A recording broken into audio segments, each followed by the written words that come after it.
మొదటిగా పాపమును విడిచిపెట్టి ప్రార్థన చేయుట.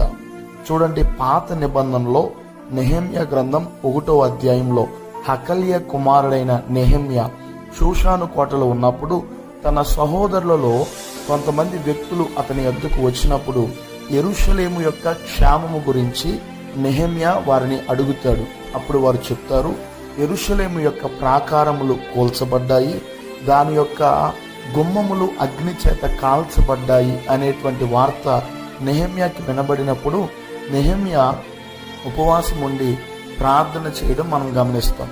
అయితే అతడు ఉపవాసం ఉండి ప్రార్థన చేసేటప్పుడు అతని యొక్క ప్రార్థనలో ఒక ప్రత్యేకతను మనం గమనించగలుగుతాం. అదేమిటి అనంటే, నెహెమ్యా గ్రంథం 1వ అధ్యాయం 6వ వచనంలో అతడు ఇశ్రాయేలీయుల యొక్క పాపమును ఒప్పుకొని ప్రార్థన చేస్తాడు. అంత మాత్రమే కాదు, తన తండ్రి ఇంటి